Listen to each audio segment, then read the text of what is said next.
I was thinking to talk a little bit about Tantra and the quality of students who enters Tantra. But it's very nice to get inspired by the great masters saying literatures. One of my favorite book by Lama Tsongkhapa is called Iche Sunden. Iche means belief or convictions or conceptions. Sun means three. So three beliefs or three convictions. That's the title of the book. And it's basically the commentary to the sixth yoga of Naropa. I just wanted to talk a little bit about what those three things, three beliefs or three convictions. Those are three things that we need to have. We can check, examine ourselves. We are about to embark this tantric practice. So we are dipping toes into the tantric practice and the tantric journey. And Lama Tsongkhapa talks about these three convictions or three beliefs for tantric students in tantric path might have. Maybe that's why all of us are here.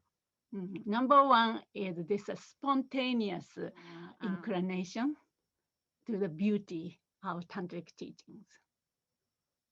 When you hear something about Tantra or, like a goosebump or, when I was small, Tantra is way high up, but something within me, kind of ring bell or something kind of beyond this normal, ordinary world, something other world out there or in here. I didn't know at that time in here, but something beyond this ordinary conventional way of thinking, living life, some kind of things. There's something more to life than, just this ordinary ups and downs and all this life. That's number one. That's he talks about this conviction or the trust or belief in the tantric teachings, spontaneous. And then second one, then who hold that key to open that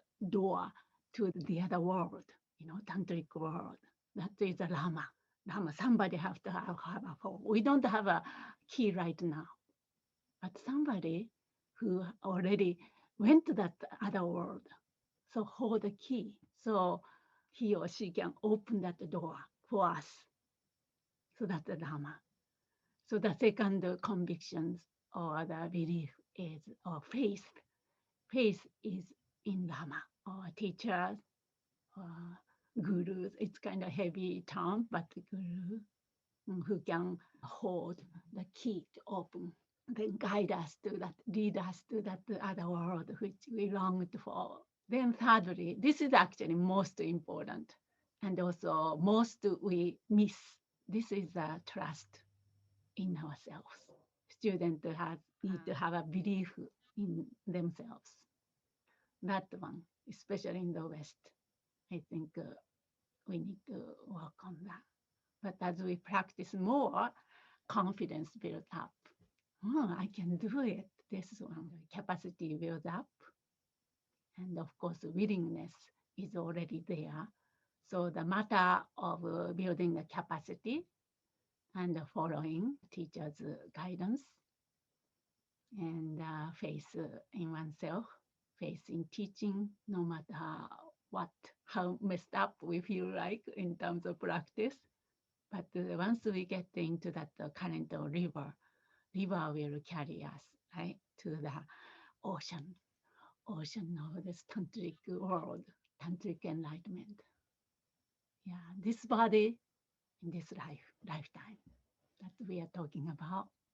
I was talking about this quality of tantric practitioners, right? Tantric practitioner appreciated beauty, can't help it because those tantric deities live in beauty.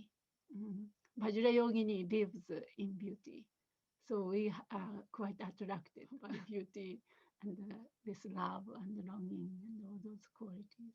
Yeah, this is a very beautiful practice, but sometimes the people feel too much. Yeah, we don't need to do so many practice or so many different deities and this and that.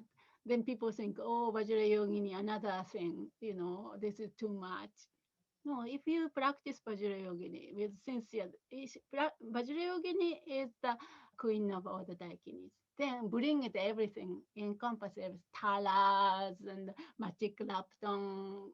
Just kind of have a conviction again. Conviction in this one Idan deities encompasses all the other Idan deities. Then practice. Very simple. Very simple. And the more you practice, path became very simple, simplified, and more powerful. Mm. So that's what Atisha says, no? When Atisha came to Tibet, and you guys practice so many different Idan deities, so many different tantric practice, but even you haven't accomplished one. But we Indians just practice one, then accomplish everything.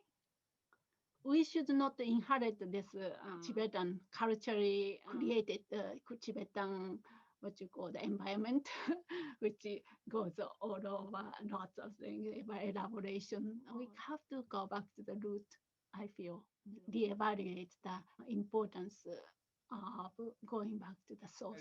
I'm glad you said that, because I know we already had, some artifacts and holy objects and everything. And so we put them together in the house. And at some point, and this is not to diminish it, in fact, it becomes more valuable, but at some point I had to come to that I was just surrounding myself with what could be viewed as just objects from another culture.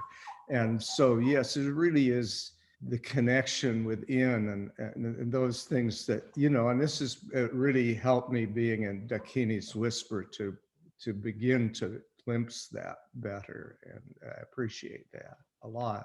But in terms of artifact or whatever, look at me. So I was talking about these tantric practitioner love of beauties. I love beauty of the simplicity. I do tea ceremonies and the simplicity of Japanese aesthetic. I know that's so exquisite beauty in that simplicity. At the same time, I have a appreciation of this Tibetan, these colorful beauties. I feel like really Vajrayogini live in this kind of beauty environment. So that's why I love this thing, the painting and tankas, and then consecrate.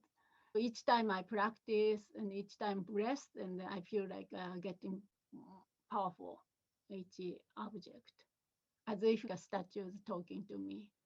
That actually happened. All the practitioners, statue start talking to you, communicating.